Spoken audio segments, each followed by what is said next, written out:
Good evening, Giants fans. How we doing? Happy weekend. Welcome to another edition of Giants Collective. It is your guy, Bad Dog, along with Adriana, Anthony, and the Entertainer. We appreciate you guys, girls, tuning in. We're almost at 4,600 subscribers, which is pretty awesome. So if you guys are listening on YouTube, thank you so much. You can also check us out on Apple, Spotify, and Amazon Music. Those links are in the description below. If you'd leave us a 5-star review on Apple Podcasts, that would certainly help us out as well. So appreciate you guys and girls being here.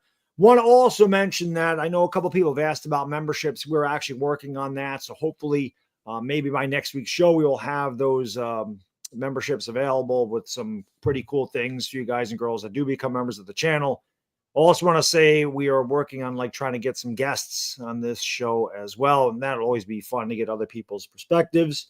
Not a whole lot to talk about in the Giants world tonight. So tonight, this show is all about you, chat. We want your questions. Make sure you leave some of the questions in the chat. We'll get to what we can get to for sure. I know Adriana had a really good question from somebody to start. So we'll let you take the floor, Adriana. We'll answer those questions. All right. So the question was, what do you think about all the hype that Schoen and Daboll are getting after this draft? It seems like the first time in a long time, they're getting a lot of respect from people in the media, from different organizations, talking about how they really nailed this draft. And I think that the biggest question mark coming out of it is Jaxson Dart. And obviously, if he ends up turning out to be great, then they, hit the nail on the head. But I think that it's been surprising to me because I feel like after every draft, after everything the Giants do, they haven't gotten the tiniest sliver of respect since they won a Super Bowl. It's just all been downhill from there.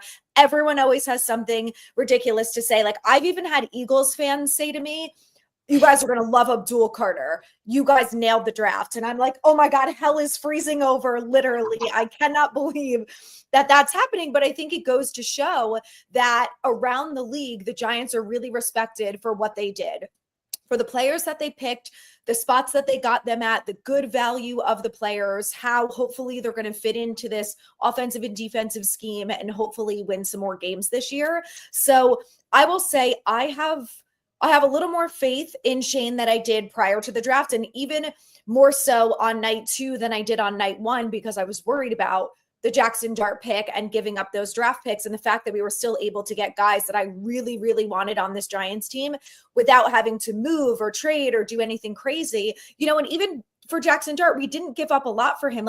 You look at the Falcons, 1 pick later, gave up a 2026 first rounder to get an edge rusher. It's just crazy. And like I said, if it works out for Jaxson Dart and they ended up giving up 3rd-round picks, it's a joke, a complete joke. So I think that Schoen did a really nice job. I think, Daboll, Dart is his guy. I have a little bit more faith that when Dart eventually does play, I think we're going to see a good football player. I hope that they really give him the time to figure it out. But, Daboll wanted his guy and he got his guy. So where I'm at now is I have a little more respect and hope in both of them, but I also feel like it better translate because you went and you traded into the first round. You got this guy. You were gung-ho banging the table that this had to be the guy. And we saw Wink Martindale do that for Tay Banks and look what happened. So, you have to get it right. He doesn't have to be the second coming of Tom Brady, but I hope that he's a good football player and can win us some football games. So I do feel better after the draft. I don't think that he's the best GM in the league. I think, Howie Roseman is, and maybe he'll get good enough to be Howie Roseman, but I'm impressed with the moves that he made, and I think he did a nice job. So it's up to Daboll now to put the players in a position to succeed and say, I've got the talent because of what Joe did in the draft, and now I have to make it work and translate. So best of luck to him. I think the shocking thing about an Eagles fan telling you they really like the Abdul Carter pick is that one of them was intelligent enough to understand that, because we know that you're a patch of potatoes over there in Philly. Anthony, what do you think about all the hype that the GM and coach are getting? I think they're definitely deserving of some excitement and some praise right now. I mean, unanimously across the board, not just Giants fans, but as Adriana said, other fans of other teams and also analysts across the board are praising the New York Giants for the draft class that they just have. I think pretty objectively, they had a great draft class. I mean, on PFF's board, Cam Scatterbo was the number 3 running back, and they got him all the way down at pick 105. Marcus Bowe on pretty much every board, NFL.com included.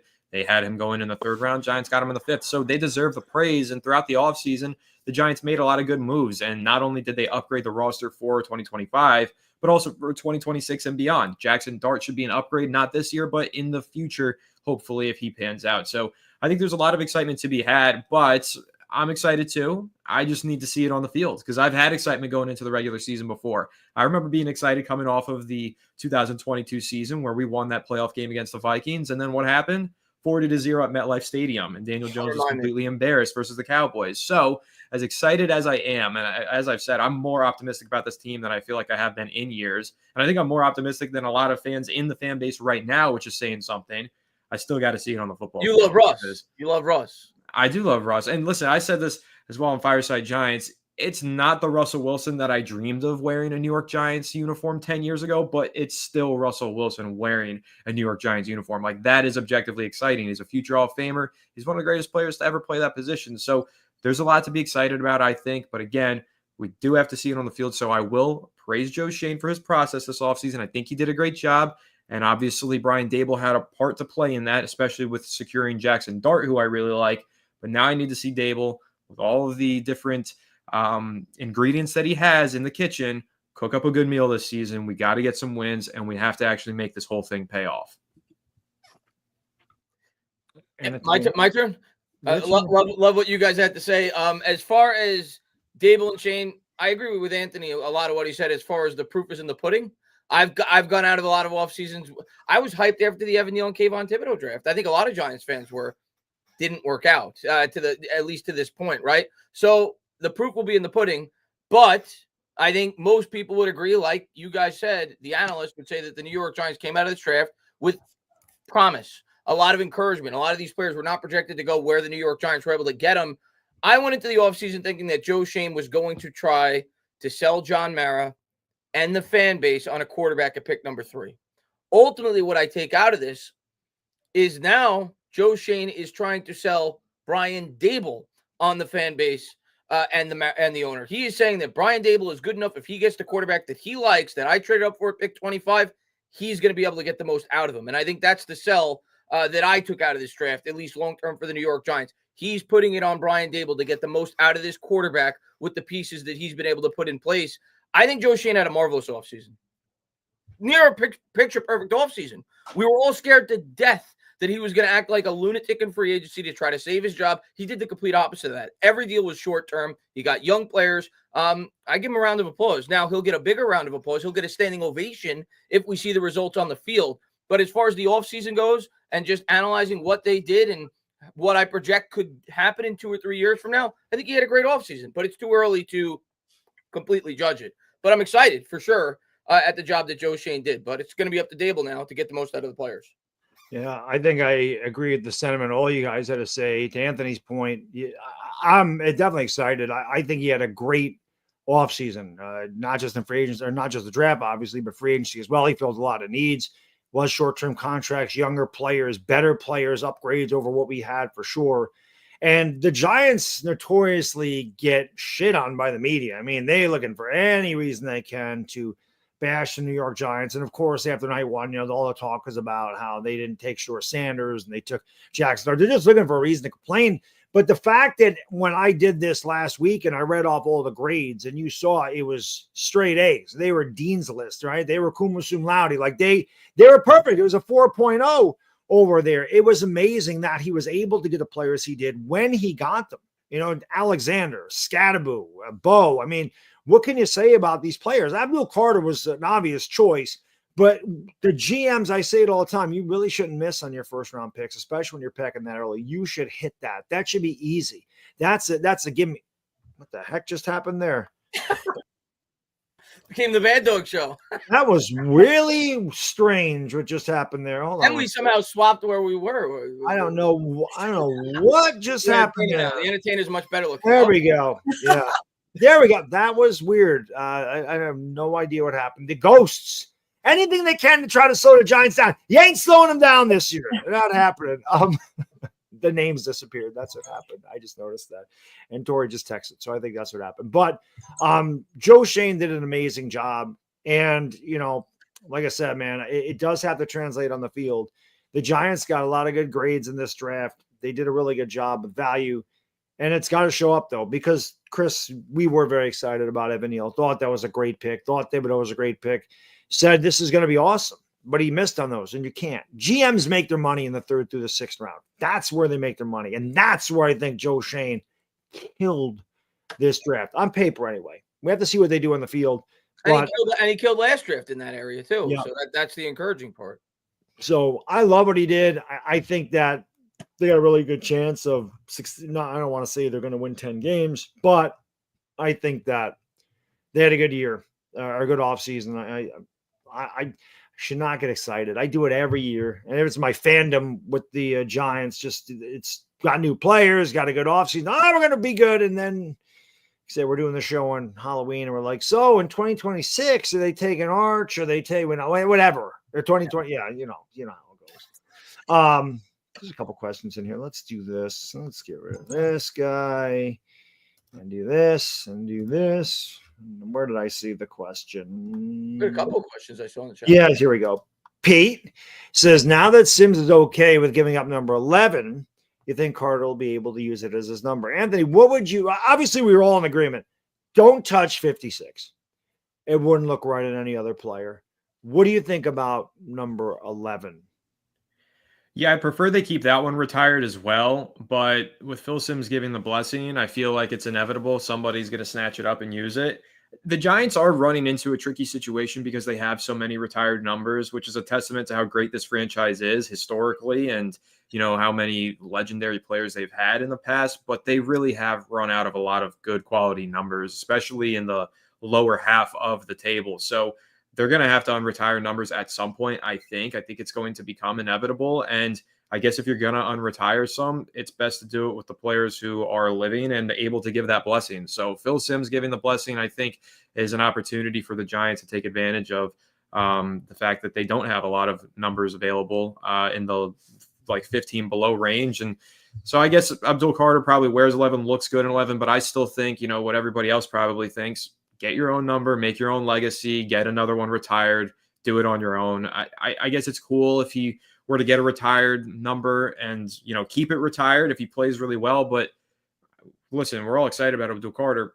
What if he gets hurt and his career doesn't go as planned and he doesn't play well? Does the number then just stay unretired? Like, what's the fallout then if he isn't the surefire potential all-pro player that we think he's going to be? I don't know what the process then would unfold and become. So I think it's just better to leave it untouched. Again, I think it's inevitable. They're going to have to unretire numbers, but Phil Simms, man, he's a Hall of Fame talent and a Super Bowl champion with the New York Giants. That number shouldn't really be worn by a New York Giant in the future. Chris, what's your opinion on that? Yeah, I mean, I'm not for unretiring numbers. I don't love the idea, regardless of how many lower numbers may be taken. There's plenty of numbers you could still choose from.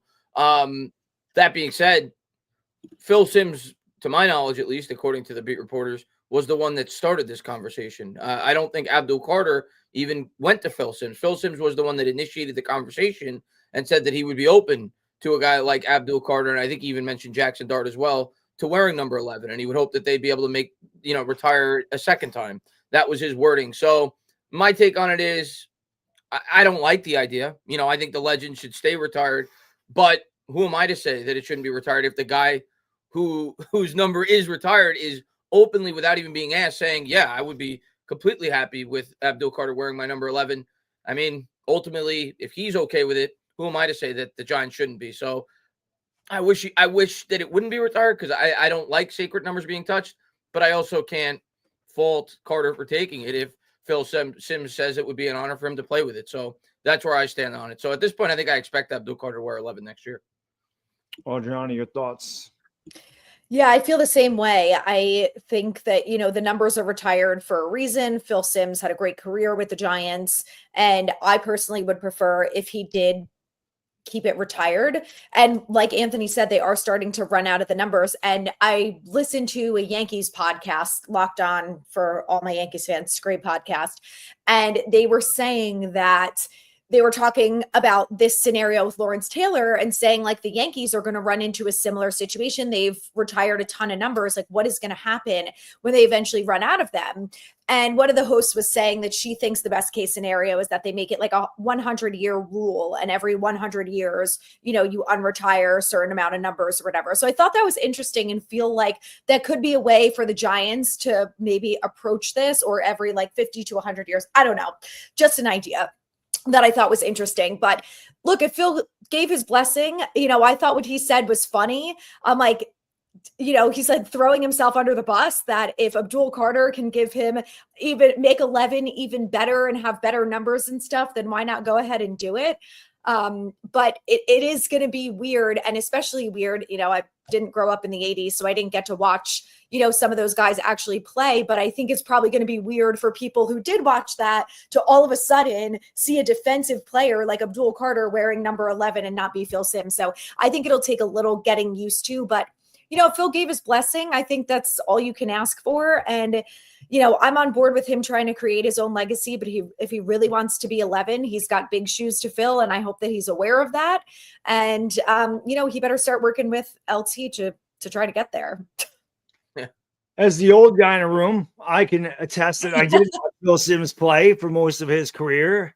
And I'm kind of torn about it because, you know, like Anthony said, it's retired for a reason. He's the second best quarterback in the history of the New York Giants. He won one Super Bowl MVP. I still don't think his completion record has been broken in any Super Bowl. He was 22 of 25. He was amazing in that game against Denver. He brought the Giants glory for the first time in 30 years. And I always talk about the 86 team.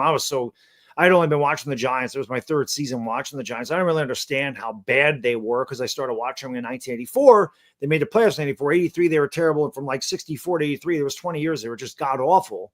And how much it meant to my dad, that particular 86 team, because his whole life they had sucked because he was born in 1954. So he never saw them be good. So Simms had a lot to do with that. And it to me, he's one of the best Giants of all time. And it would be difficult to see that unretired because, like Ojulari said, that's big shoes to fill, man. Phil Simms is not just some guy like, oh, let's just retire the number. He was a mediocre guy, but he's one of our best guys. That's not the case. He was one of the best. However, I'll say this. I think it's a little different because Simms was a quarterback and Abdul Carter is an edge rusher. Like Lawrence Taylor, nobody should ever touch 50 seconds. It shouldn't even come into question.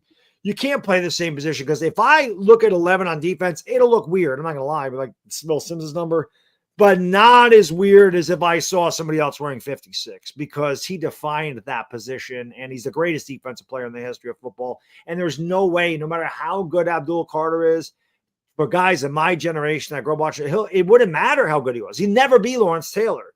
So you'd be comparing him to Lawrence Taylor all the time.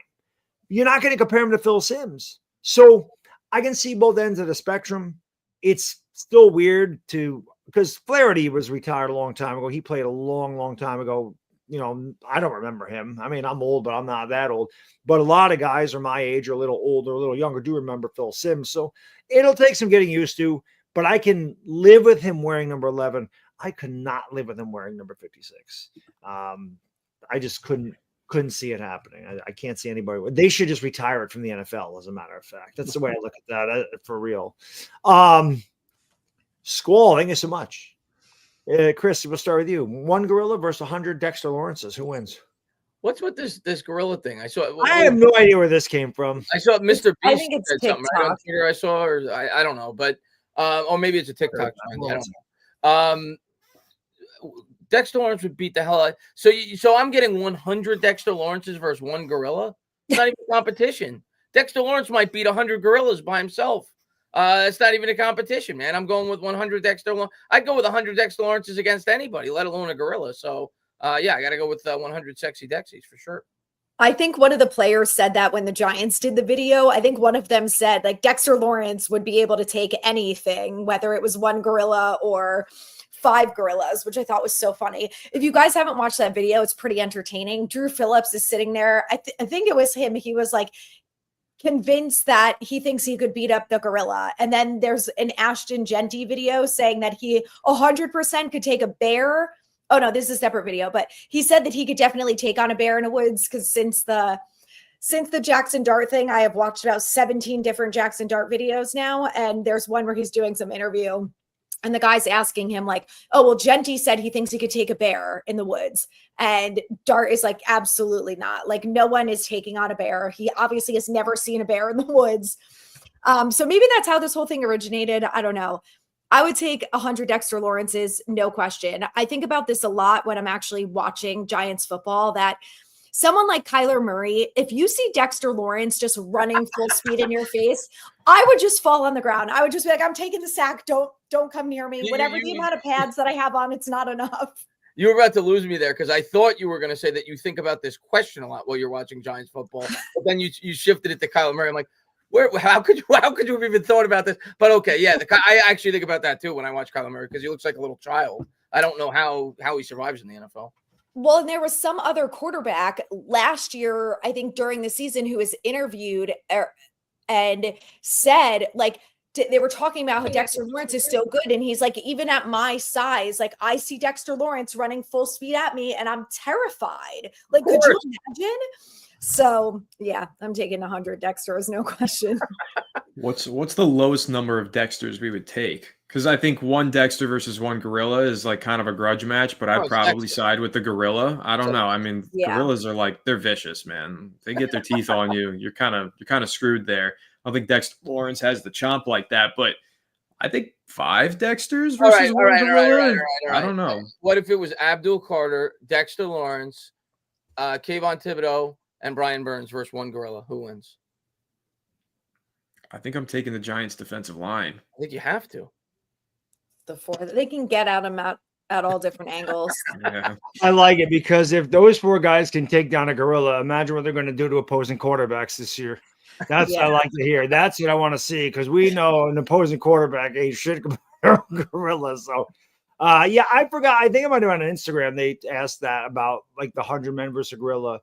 And somebody might have even said 10 Dexter Lawrences would beat a gorilla or something. I don't know. But yeah, Dexter Lawrence is no joke. And I shouldn't get myself all worked up and excited, but there's just no way, no how.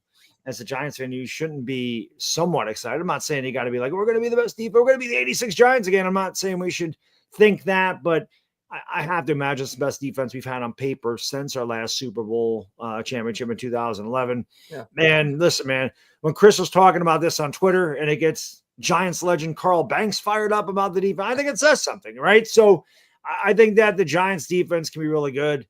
And yeah, I think that especially, I think 100 Dexter Lawrences would destroy. It wouldn't even be close. It wouldn't even be a match. So, but I am looking forward to it for sure. Cause we don't got to take down a gorilla. We got to take down the quarterbacks. And I think we're going to get there a lot this year. So let's kick some ass. My guy, Lucas, said 100 Dexes. That's a lot of sexy in one place. Yeah. He's got the best sack dance in the NFL. I think so. I love it. Yeah. NP. Thank you. Projections on Nubin and Holland. Audrey, I think it's your turn to start this time. I'm going to say between the 2 of them, I like that they have ball hawk potential. So I am going to say that we are going to see a couple interceptions between the 2 of them. I'm going to say at least 5 throughout the season between the 2 of them combined, because I really expect this year for that to be a focal point of this defense, that they are able to get takeaways. They're able to turn the ball around outside of the sacks from the defensive line. I think that if Shane Bowen does his job right and he starts blitzing more and allows the front 4 to get home, you trust your secondary enough to allow them to make a play on the ball. And I have faith that if you have Nubin and Holland back there, they're bound to get a couple interceptions and they should be making some pretty good tackles. So I'm going to start with the interceptions and think that between the 2 of them, they're going to be able to do a nice job there. And, I think that Holland is going to be really helpful for someone like Nubin. He's coming back from an injury. It's only his 2nd year in the NFL.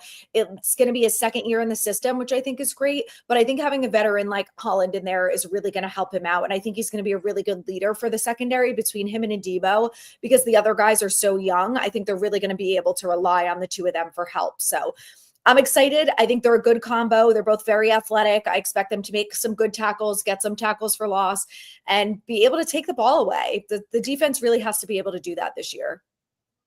Anthony, what do you think? Well, I definitely think Holland's going to help them take the ball away. Obviously, that was an issue for them last year, is forcing turnovers, but Holland and Daboll both have a pretty good track record of forcing turnovers. And I think a lot of the acquisitions that the Giants made on the defensive side of the ball help in that regard. But in terms of this specific duo here, what I really like about it is that it allows the Giants to be kind of positionless on the back end.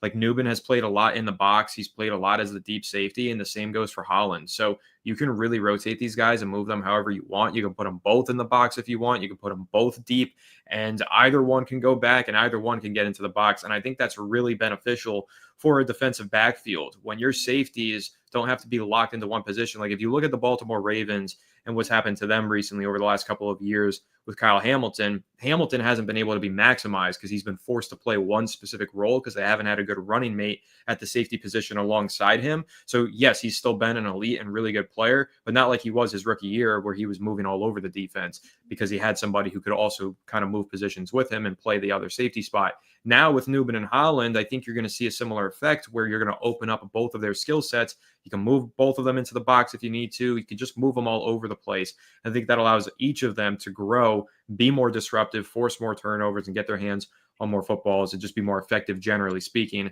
as a defense. So that's what I'm really excited about, is just the fact that it's not like the Giants signed Holland and Holland is a pure deep safety. He moves all over the place, and that's really important because now you can play that positionless backline defense, and that's what really all of the best defenses in the NFL have, safeties that can do that. Like if you're looking at the Lions, they've made that a big selling point with Brian Branch moving into the slot, playing deep, playing in the box, like all over the place. All these best defenses rely on safeties to be more positionless than ever in this modern NFL. And now you've got two safeties who I think can both be pretty positionless, and that's going to hopefully make for a really good defensive back line for the Giants. Chris? Yeah, I mean, I definitely think we're going to create a lot more turnovers this year. That's not saying a whole lot because I think we only had like 3 or 4 interceptions all of last year, and I think we got 2 or 3 of those in like the last week or two. So, but I definitely think we're going to have a lot more turnovers this year, and the new safety deal is going to have a lot to do with it. But I think even more importantly, I think the pass rush is going to have a ton to do with it. The improved pass rush is going to enable the guys in the secondary, notably these two, who are both versatile, like Anthony said, which is really valuable, to get a lot more turnover opportunities. And Nubin in college was tremendous at this. I think he had He had like 9 or 10 interceptions his last 2 or 3 years while he was at Minnesota. So he was known as a ball hawk well at college. Of course, Holland has that skill set as well. So I think we're going to get a lot more turnovers this year as a defense, and it should go a long way towards helping the offense. So, and they're going to probably be the chief beneficiaries of it. They'll probably lead the team in interceptions, that duo. Yeah, I feel like they give the Giants much more versatility because of their flexibility and everything that Anthony talked about, without question. And a hot take here, I'm going to give you a hot take right now. I think that Nubin is going to have more interceptions than the entire secondary had last year. That's what I might agree with that. I do because he is a ball hawk, and you have a leader now in Jevon Holland. Where Nubin really didn't have a leader. You're not going to say Pinnock was your guy last year. So I just feel like a year under, Nubin's been under Shane Bowen's system. And listen, Shane Bowen's got to shine this year, without question. This defense, you look at it on paper and the upgrades they made all over the place. They upgraded every position that they had to upgrade, and they got more depth by adding a guy like Chauncey Golston. So I don't see how the Giants defense isn't a lot better. And to your point, Chris, yeah, when quarterbacks are under duress and they have to throw the ball in a hurry and they have to, throw it before they're ready to, or they can't step into a throw, that's when the ball hawking secondary can make plays on it. So one hand washes the other with that. A good secondary can allow a pass rush to get there because it gives them more time to get there, and vice versa. When you have a really good pass rush, you can mask a secondary that isn't maybe the greatest and can't cover for 3 or 4 seconds. And not a lot of secondaries can do that. So when you speed up that quarterback's clock, he's going to be prone to making more mistakes. I think they both benefit from what I do. I think Nubin's going to have more interceptions than the entire secondary had last year. So we'll see. We'll go a long way towards this though, and the proof will be in the pudding. They have to get a lot better against the run because they have to put Nubin and Holland in situations where it's a clear passing down, where you could pin your ears back and go after the quarterback on 3rd and 7, 3rd and 8. So Giants have to get a lot better in that area, and I think they will. I mean, the defensive line had a massive upgrade, but that's going to be a major key to creating more turnovers as well, getting in third and long situations a lot more often than in years past. Agreed. I want to say big shout out, of course, to BetUS. BetUS, they power the Giants Collective stream. You can go over there, check out BetUS TV on YouTube. They have a great channel over there for all your latest odds, your spreads, your parlays, your props, futures, whatever you want to do over there. They have it for you. And I love this because I just think it's hilarious. The Giants are 200 to 1 to win the Super Bowl. Still didn't change. I just find it very amusing. I'm not saying we're a Super Bowl contender, but stranger things have happened. I think if you have a good feeling about the Giants, and you know, you never know what can happen year to year. I say this before, the Bengals were dead last one year and they were in the Super Bowl the next year. So who knows? But you can go over there to BetUS. You could check them out. And just again, big shout out to them. I just think 200 to 1's funny. My $10 bet didn't move the odds. No, neither did mine. A surprise. The $10 bet didn't move the odds, but the Giants are obviously the longest odds in the league to win the Super Bowl, which I can't believe they'd be worse than the Browns. But I don't know what to tell you. They are, but I think that's funny. I have a fun fact on this. For 2007, I just Googled it. The Super Bowl odds for the New York Giants going into that season was plus 3,000. And obviously we know they went on to beat the undefeated Patriots. So, yeah. So there you go. You never know. Maybe the Giants strike lightning in a bottle.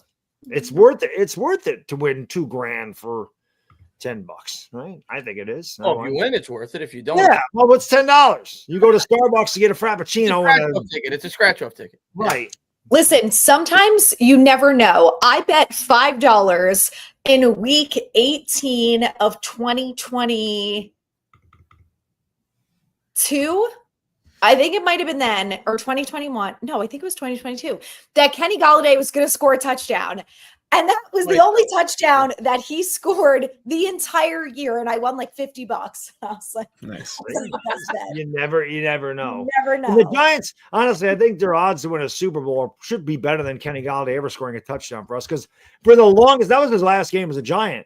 And until that game, Andrew Thomas actually had more touchdown receptions than Kenny Golladay did, which is hilarious and sad at the same time. And that was, if I'm not mistaken, I think that was the last. It was, and I think Davis Webb threw it to him. It might have been Davis Webb throwing him the ball. It wasn't Daniel Jones. It was a backup quarterback, yeah. So, and DeVito wasn't there yet, and I don't think Tyrod Taylor was there in 2022. So I think it was Davis Webb. Yeah, I think you're right. I think it was Webb. Age 50, thank you so much. Is the Colts win got us Carter and Dart versus Ward. Blank player in the second round. I like our draft and how it played out. Do we take a quarterback next year if first round quarterback drops to the second? Love the show. Anthony, I think it's your turn to start this time.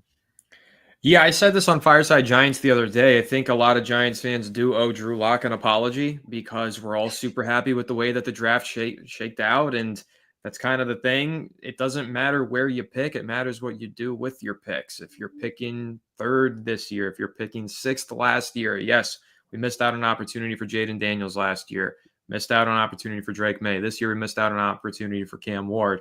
Still are all really happy and unanimously praising the Giants NFL draft and feel like we have future at the quarterback position. So I think we always react, and it's hard not to. It's easy to get frustrated and, see the team win a meaningless game and mess up their draft pick. But in the end, the reason why John Mara is against tanking and wants everybody to go out there and compete is because of moments like this. You don't know how it's going to shape out. You might be better off picking third overall in the long run. Who knows what Cam Ward's future is going to be? What if he is a bust? And what if Jaxson Dart ends up being an all-pro? Then we're all going to be like, wow, remember that game in week 17 that Drew Lock won? Thank God he did that. So you never know how the narrative is going to change. You got to let it all play out. And that's kind of the beauty of the NFL.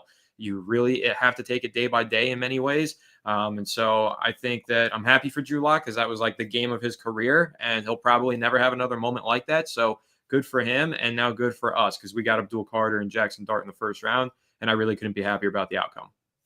Chris, what do you think? Yeah, I'll take it even a step further to what Anthony said. Go back to the 2021 draft when we all were rooting for the Giants to lose so they could get Chase Young.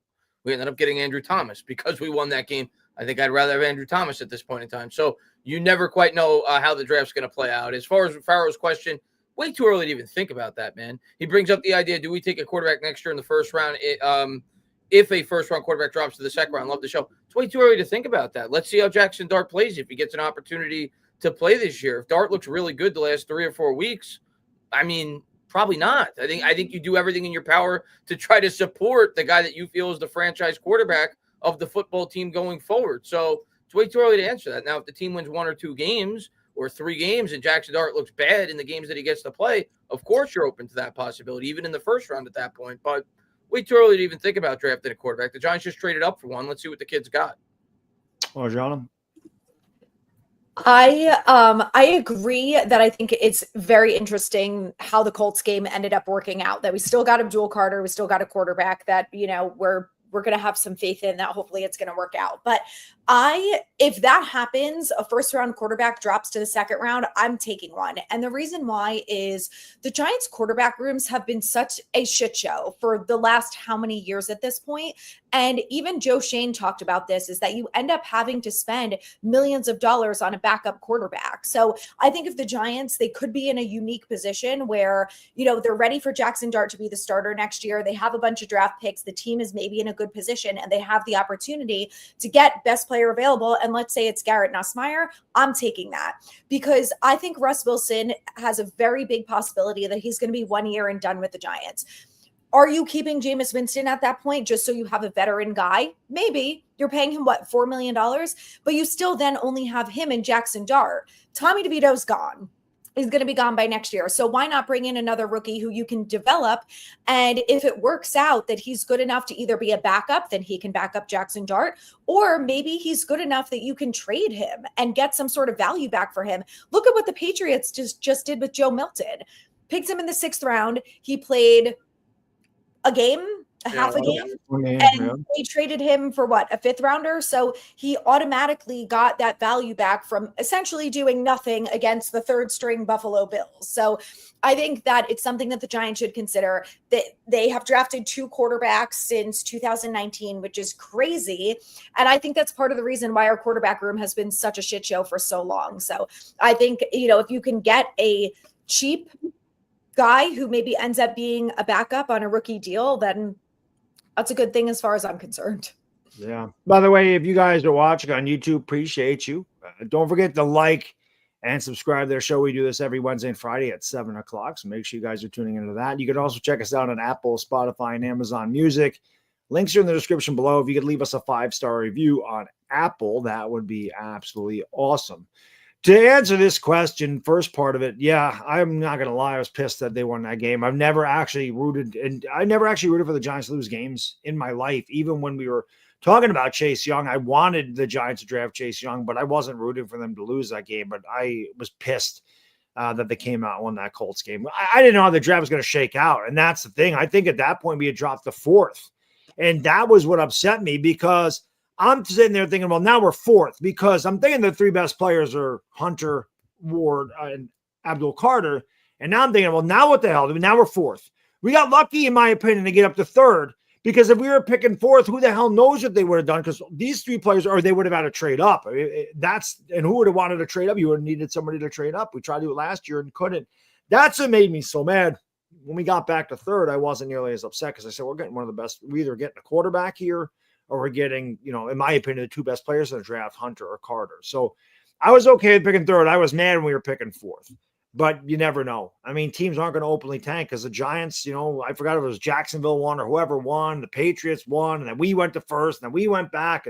You never know. It's all crazy. The NFL always, you never know how it's going to work out. As far as the quarterback situation goes, I agree with Adriana. I can see them doing that for the simple fact that the only quarterbacks we'd have next year are Jaxson Dart, who's might not play a game this year. Maybe he plays one at the end of the year, and Jameis Winston. If you bring in another quarterback, not only could he be your backup, it's good for competition. We talked about in this show how Daniel Jones didn't have anybody pushing him for 6 years. Well, if Jaxson Dart gets some healthy competition helps one another. Which is why I think Kayvon Thibodeau could have a huge year, because he's going to be pushed by Abdul Carter. You don't want somebody taking your spot. So I think that the Giants have 2 young quarterbacks. Maybe one of them hits. Maybe one of them doesn't. Maybe they both don't. Maybe they both do. But either way, I don't think you can have, I shouldn't say too many quarterbacks. Ask Cleveland. They can't have too many. But I could definitely see that if a first round talent fell into the second round and they wanted to take a shot at somebody that they really liked, I can definitely see them doing that. To Chris's point, it would make, I understand where you're coming from, Chris. I want to the guy, build around the guy. I also want to say what I meant to hammer home is it's too early to even speculate on that. Like, let's see it play out first. Of course, if a guy that you felt was a top 10 pick fell to pick 40 and you thought he was the best player on your board, I'm not going to be upset if you take a quarterback there, but let's see how the year plays out first. Let's see if Jaxson Dart looks great.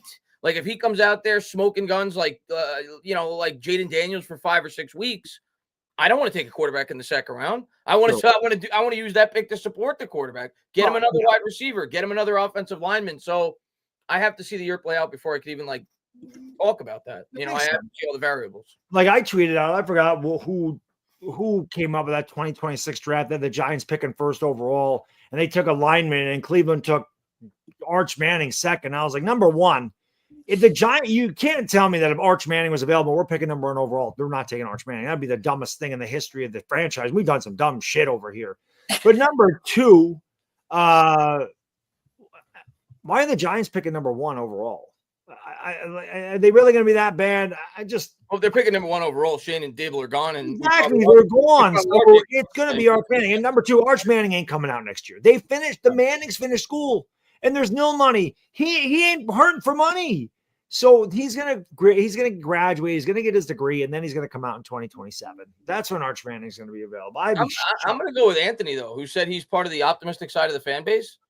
I think this team is way too good to be picking first overall. I do too. That's I'm like, come on. Even if the quarterback stinks, this defense is gonna keep us in games. I think we're winning at least 4 or 5 games, and if you win at least 4 or 5 games, you're not gonna be picking first overall. And I don't think the quarterback's gonna stink. Yeah, I'm just saying. Is he going to be an all-pro? No, but, like Anthony said, it's Russell Wilson. Sure, it ain't Russell Wilson 10 years ago, but shit, Russell Wilson's better than anything we've had in the last 6 years.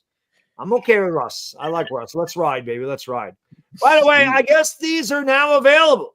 So first member of the channel, Frank Madrak. Hey, welcome to – we have to come up with a title for our members, but thank you for becoming a member of Giants Collective, man. Appreciate that. Frank, thank you so much. I didn't know those were available, so they got me. But thank you, aboard, Frank. Welcome aboard. Let's ride, Frank. Let's ride. Love it. Welcome. Thank you. He says, make players wait till year 4 or 5 to unretire.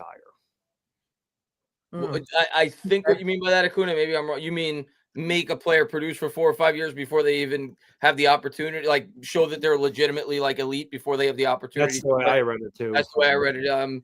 I kind of agree with that. I mean, I don't like unretiring numbers at all. They're retired for a reason, right? But the Giants seem to be starting this trend, and I can't kill Phil Simms if he's the one that's going out of his way to say I want him to wear my number. Like, what better way to honor Phil Simms if that's what he wants? That's the way I look at it. But I don't love the idea of this. But yeah, I feel better about that, Acuna. That's a good point. Show that you're on a Hall of Fame trajectory before you get to wear one of those numbers. I see Anthony moving his hands, so I know he's ready. Go ahead. Yeah, so I'll say, if you're already on a Hall of Fame trajectory, then you're probably on your way to getting your own number retired. So it wouldn't matter. Right there is that. I do think one important note that I don't think anybody's mentioned yet. It was actually Phil Simms was asked about unretiring 11 for Jaxson Dart. It wasn't even for Abdul Carter. Abdul Carter then got brought up because obviously he wore 11, but he was asked, would you unretire that for Dart? And he said he would unretire it for anybody who asked. If either of those players want to wear it, he would let them do it. But I'll say this, Abdul Carter wearing it, okay, maybe I can get behind it. But Jaxson Dart wearing 11, get out of here, because then you're just walking in the shadow of Phil Simms at the quarterback position. That would be a disaster. And what I think the Giants should do, and this is a solution, I think, for the whole retired numbers thing that all teams should adopt, actually going to pull from the Dallas Cowboys here. The number 88 is never retired. It's just given to the next best wide receiver. The Giants should pick one number on the offensive side of the ball and one number on the defensive side of the ball and make that a legacy number. The elite players that they draft, whether that would be if they wanted to unretire 11, and this is a good way to honor Phil Simms and honor everybody who comes, maybe 11 is now your legacy number. You draft an elite player, he wears 11, he retires, the next elite player wears 11, or maybe it's that on the offensive side of the ball, and then on the defensive side of the ball, maybe it's 91, not 56, obviously. Not But 56. pick some You see that a lot legacy. in college. You see that a Yeah, lot. I think you could pick some. Yeah, number 11 at Penn State, which is why Abdul Carter wants to wear it. So I think the Giants should find a solution for this, since it seems to be a topic of debate now every offseason. Obviously, Malik Neighbors kind of opened the door by taking number 1, but I think some legacy numbers would work out. It's not just a Dallas gimmick. It's something that a lot of teams do, especially at the collegiate level. So I think it's something the Giants should consider. I like that idea. Yeah, I agree with Anthony. If you are good enough to wear a retired number after 4 or 5 years, why would you change it? You're making your own legacy at that point. So I understand what you mean, Acuna King. You should earn that number. But if you are good enough to earn that number, probably want to keep your own number and have your own legacy with your own number. To Anthony's point, Jaxson start wearing 11. No, because it's the same thing as Carter wearing 56. You're playing in the shadow of that particular player.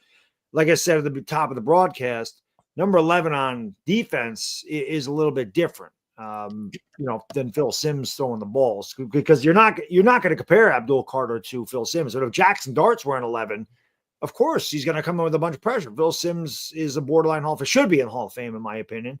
Absolutely. Second greatest Giants quarterback in the history of this franchise. Won a Super Bowl, pretty much had a big part in them winning the second one. They were, 13-3 that year. I think they were 11-2 when he got hurt. So you're just putting unwanted pressure on yourself, especially when you're a rookie. You already have lofty expectations coming to a team that's bad, and you're picked in the first round and they traded up to get you. Why put more pressure on yourself to go, not only did I do that, the Giants fans wanted to wash their taste of Daniel Jones out of their mouth. Now I'm going to sit there and take Phil Simms' number, and everybody's going to look at me and go, this guy's wearing Phil Simms' number? I think that's unneeded pressure on rookies to go out there and get a retirement number. Like I said, I don't think anybody's old enough to remember Flaherty playing. So Malik Neighbors wearing it, you really can't compare the two. But I mean, Simms and Taylor are huge because the Giants are bad for so long. They get here and they win 2 Super Bowls. It's way different. So I also like. Oh, you can finish. No, go ahead. I was just gonna say I appreciate that these guys, I think, are starting to understand like the legacy of Giants players, specifically Lawrence Taylor and Phil Simms, like when they're talking about unretiring these numbers. But I don't think they have fully understood the New York media and what it's like to actually play here, because I know that they're excited and they have lofty dreams, and Dart's talking about winning Super Bowls and everything, and I love that as fans. Like, that's what we all want. But I'm also like, you have one bad game, you throw an interception, you miss a tackle, you're getting booed. So like, you also have to be prepared that, yes, we are all so excited to have you on the Giants. We cannot wait to see what you can do. But I think this is why we're also like, build your own legacy, because you don't understand the pressure that you already are going to have starting as a New York Giant from a team that has been deprived of good quarterback play and winning football games. And now you want to talk about unretiring legends numbers on top of everything else that you're being thrown into. It's like putting someone in a pressure cooker. Like I think someone needs to be in their ear and be like, listen, let's take it one day at a time here first before we're talking about, legacies and Super Bowls from an organization who is the laughing stock about 2 months ago. Like, let's tone it down a little bit first. JC, off text question. Will the Knicks beat? I'm wearing my Knicks hat today. No. Hell of a win last night. Jalen Brunson is ice water in his veins. Love Jalen Brunson. That is amazing. The answer to this question, Bad Dog, is no, and I hate to say that. I was going to say they'll beat them like 2 games, but they're not going to win a series. I'd be shocked. I don't even think. I could see 2 games. I don't even think they're going to win 2. And I hate saying that. I'm a huge Knicks fan. At best, I think it's 4-1. The Knicks, to me, they barely squeak by Detroit. Like, I don't know. I can't see how they match up with Boston. Their defense has been underwhelming all year.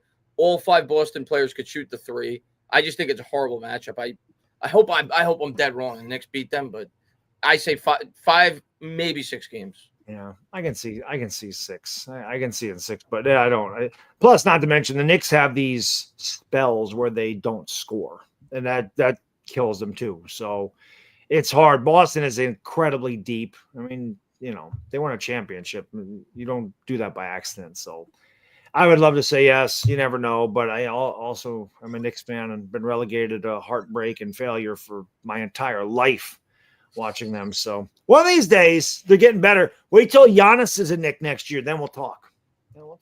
Giannis is going to be a Knick. It's going to happen. Watch. Corp, thank you. Now that the draft is done and we're getting our groove back, how many primetime games do you think we'll have?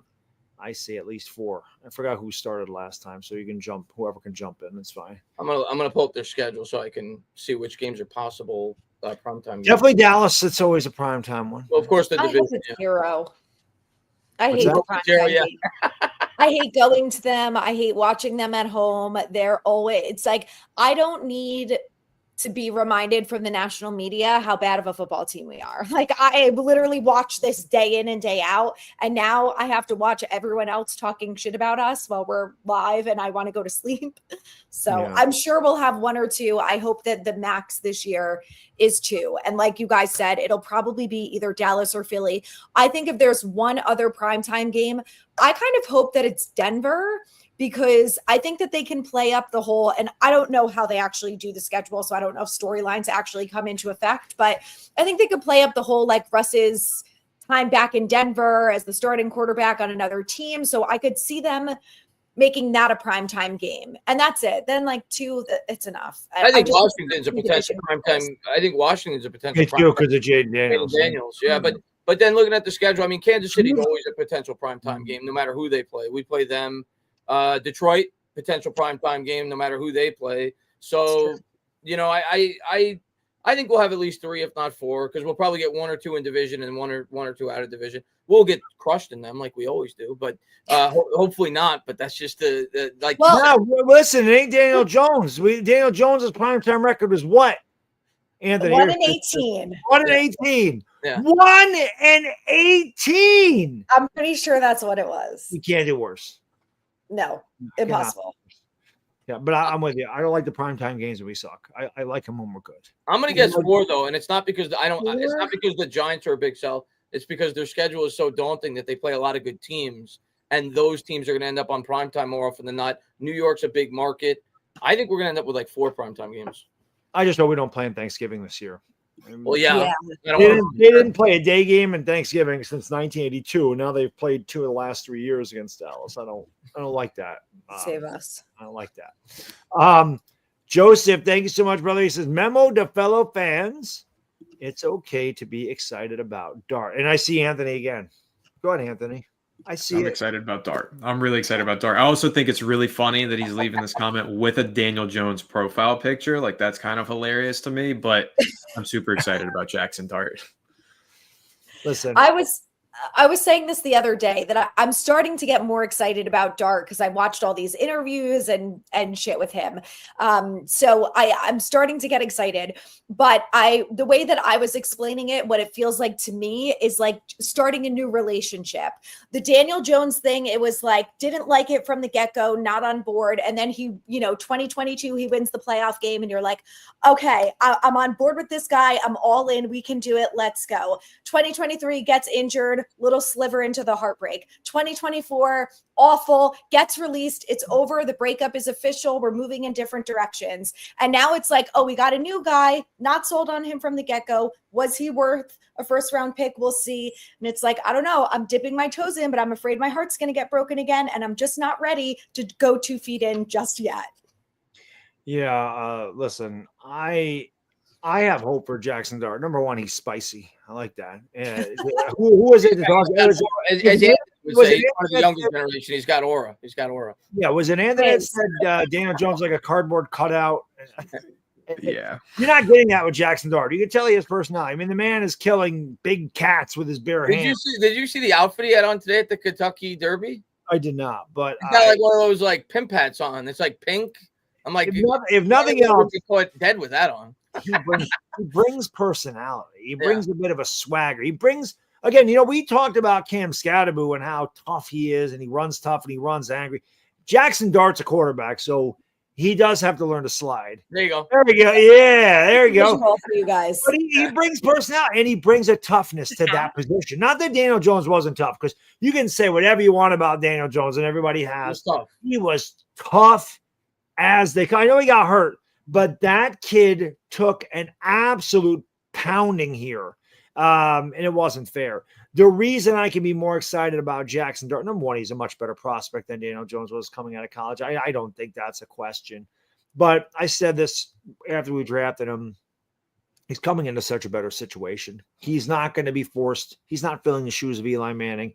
He's taking over for a guy that was really bad here. So expectations are not going to be high with him. And the Giants are in a much better situation now to take on a quarterback than they were then. They had no O-line. Not that our O-line is a finished product. It's not, but it's better. There was no Malik Neighbors for Daniel Jones's career. There was complete disarray when it came to the coaching staff and the coordinators. He had to go through multitudes of coaches, coordinators, and everything else. He never really had a chance here. Jaxson Dart is going to have a chance to succeed. And Brian Daboll was not, Daniel Jones was not his guy. He was force-fed Daniel Jones. This particular quarterback was handpicked by the coach. So I think that there's going to be a lot more confidence Daboll is going to have in Jaxson Dart than he did in Daniel Jones. And I think that that's going to go a long way. So yes, I think that there's a good reason to be maybe not excited, but optimistic that he can at least be serviceable enough to win football games. The more I watch of Jaxson Dart, I don't want to get too excited, but the more I watch of Jaxson Dart, the highlights and the tape, and as most Giant fans have since we've drafted him, I've been watching more and more. I like what I see. And I'm going to tell you this. We want to talk about toughness with Daniel Jones, and Daniel Jones was as tough as they come. Like, that is the thing I respect about him more than anything. He was a member of the New York Giants. Jaxson Dart is friggin' tough. Yes. Like when I see Brian Daboll say that there are things about him that remind him of Josh Allen, I'm not gonna turn this into he's got Josh Allen's arm strength, because he doesn't. But when you watch this guy run, this guy is looking for contact. Now, what Jaxson Dart has to learn when he gets into the NFL, like Daniel Jones never did, you have to try to avoid that contact. You have to try to slide out of bounds. But this guy, man, he lowers his shoulder. He goes right up the middle. He's looking to take on linebackers at the collegiate level. So that is one thing that Jaxson Dart is certainly going to bring at the quarterback position. He's going to be tough, and his teammates are going to respect him for it. Did you guys see, it wasn't the John Gruden interview, but I actually put it on, I actually tweeted it out when he was talking about how much he loved the Giants draft. And I just love listening to John Gruden talk. Not that John Gruden would ever say a bad thing about anybody, because he wouldn't. But the way it must be his accent, something. Just the way maybe it's his eyes. I don't know what it is. Every time he talks, I get like fired up. You know what I mean? I'm like, all right. I'm like, can he just like come into our locker room like pregame and give a speech or some shit to get these guys fired up? Because I don't know if you're a football person, how John Gruden don't get you fired up. And when you hear him talk the way he does about the Giants draft, it's the same thing. That type of thing gets me excited. That, again, you can take analysts and everything else with a grain of salt. They may know more than us. They may not. But when it's pretty much unanimous that the Giants had such a great draft, that gets me excited, because it's not just us as fans that go, hey, we're excited about the Giants draft. This is notoriously a group of people that want to bash the Giants and really had nothing bad to say about how good their draft was. That, more than anything else, gets me excited, because everybody else outside of our fan base thinks the same thing. So let's just hope it translates to wins. But I think you have a reason to be a little bit optimistic that we're at least trending in the right direction and that we're going to win some football games. I think this year, like in 2022, that nobody picks us to win. So I'm looking forward to it. And Larry J, he's optimistic. He says Dart's record is going to be 18-1 in primetime games. That would be break even, right? 1-18, 18-1. It's 500. That would be amazing. That makes sense. Law of averages. That would be amazing. That'd be pretty awesome. I'll be happy if he's 18-11. I'll be happy if he gets 19 primetime games. It means he's, been with the team for 6 years. That would be great. With that said, that'll bring us to a close of what am I trying to say? That'll bring us to the closing of another edition of Giants Collective. I don't want to keep you guys too long. It's Friday. Go out, enjoy Friday. It's May. Enjoy one coming in under the gun here. SPP, thank you so much. Russ is going to 9-7-1, much like 2022. Going with the tie against Washington again? Yeah, the tie against Washington. I'd be thrilled with 9-7-1. I'd be absolutely. Of course. That'd be awesome. Sign me up for that.